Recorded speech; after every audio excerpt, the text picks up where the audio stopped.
ایک صاحب ہیں, وہ کسی بزرگ سے بیعت ہوئے, بزرگ نے ان کی ٹینڈ کروا دی, بڑی زبردست قسم کی نا لک آنے لگا, اب وہ ٹینڈ ہو گئی ان کی.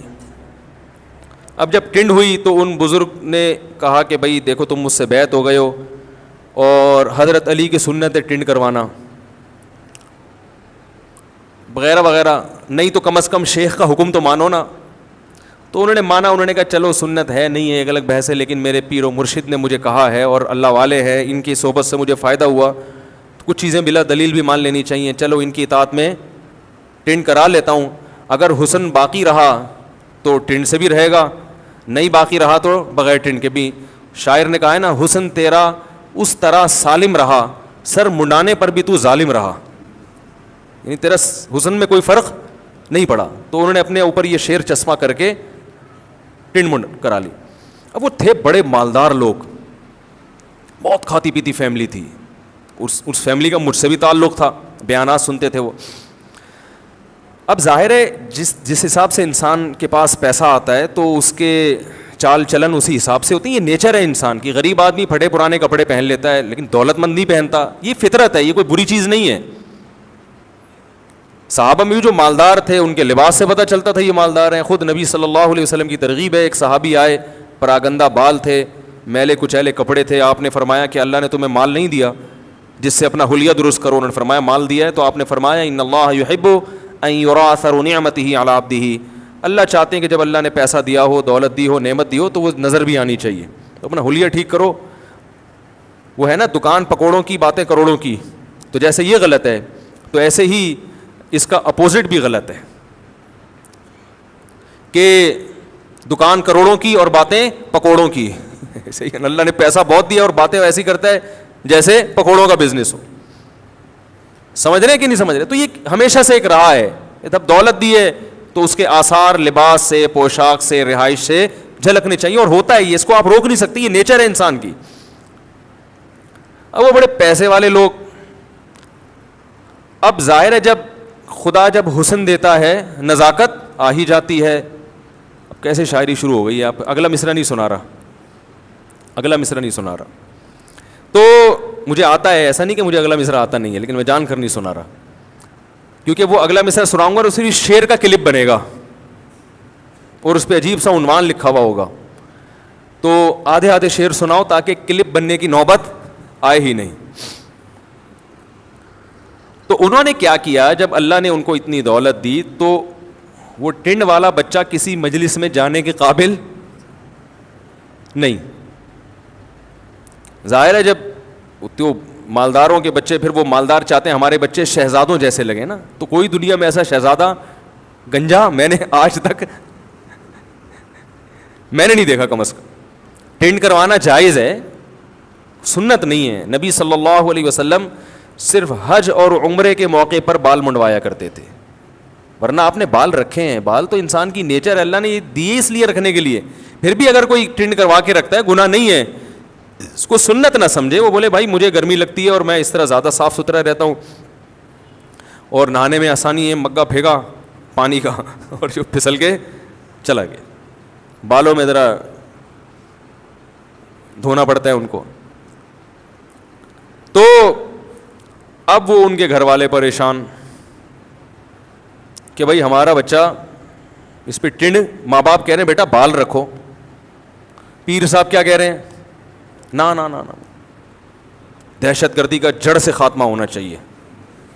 ان کی لاجک بھی یہ تھی کہ اگر بال رکھو گے تو خوبصورت نظر آؤ گے تو لڑکیاں تمہیں چھیڑیں گی, تو اس کے دولت بھی ہو اور حسن بھی ہو تو چھڑتا تو ہے پھر انسان. کیا خیال ہے, تو لڑکیاں تمہیں چھیڑیں گی تو فتنے میں آؤ گے, آزمائش میں آؤ گے, تو اپنے آپ کو ایسا بناؤ کہ چھڑی نہ سکو. صرف پیسے سے تھوڑی کوئی چھڑتا ہے, صحیح ہے نا. تو ایسا اپنے آپ کو بنا کے رکھو, ٹنڈا بالکل.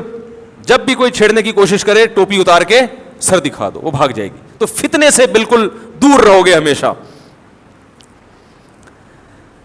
تو انہوں نے مجھ سے رابطہ کیا, میں نے کہا یار جیسے پیر صاحب کہہ رہے ہیں چھوڑو, جب اطاعت کرنی ہے تو حلال حرام کا مسئلہ تو ہے نہیں, جیسے کہہ رہے ہیں عمل کر لو, فتنے سے بچ جاؤ گے. مجھے سمجھ میں تو نہیں آئی ان کی بات, میں نے کہا ظاہر ہے اب وہ بلا وجہ تعلق توڑنا بھی اچھا نہیں, لیکن پتہ چلا جب انہوں نے مجھے بتایا کہ میری والدہ کہہ رہی ہیں کہ بال رکھو, میں نے کہا میرے بھائی ماں کا حکم پہلے ہے. ماں کا حکم کیا ہے؟ بولو نا, پہلے ہے.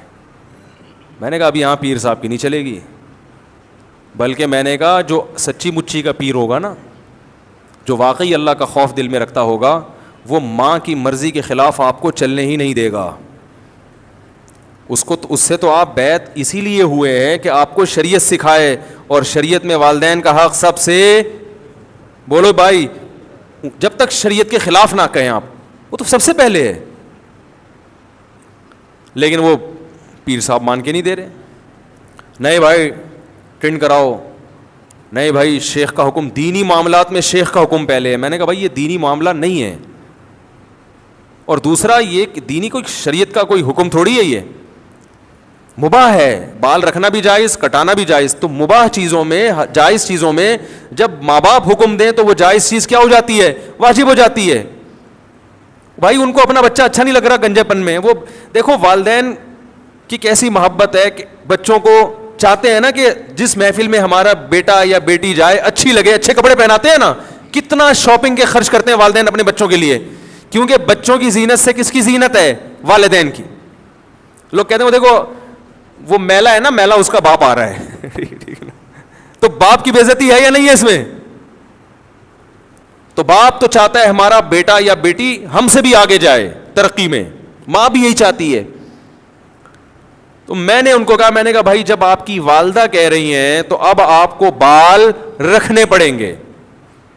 انہوں نے کہا وہ لڑکیاں دیکھیں گی فتنہ ہوگا. میں نے کہا بھائی اتنا گہرائی میں جانے کی ضرورت نہیں ہے. یہ جو دینداروں کا حلیہ خراب ہو کے کتنے لوگ دین سے دور ہوں گے کہ یار بھائی دیکھو دیندار آدمی ایک چلتی پھرتی ایک تصویر ہوتی ہے, شریعت کی تصویر. وہ یہ بزبان حال کہہ رہا ہوتا ہے ایسے بن جاؤ. تو میں نے کہا لوگ مہنگے مہنگے تیل سر پہ مالش کر کے بال اگوا رہے ہیں, تو آپ یہ نقشہ پیش کر رہے ہیں کہ دین پہ چلنے کے لیے ایسا بننا ضروری ہے. تو اس سے دین کی محبت ہوگی یا دین سے وحشت ہوگی؟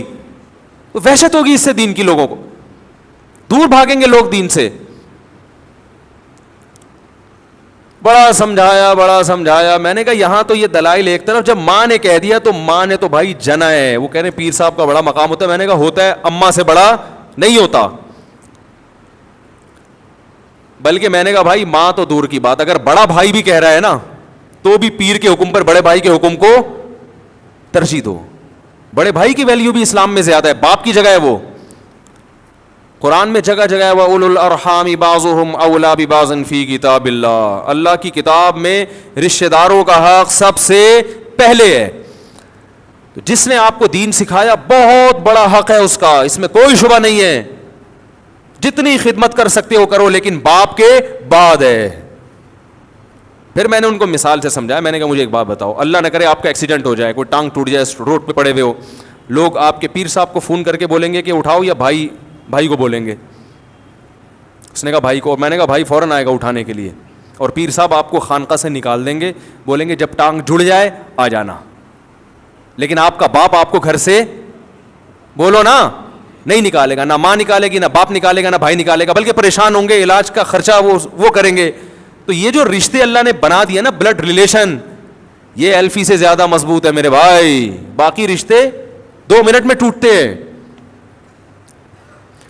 دلائل کے انبار لگا دیے, مگر ان کی سمجھ میں آ گیا, ان کے پیر صاحب کی سمجھ میں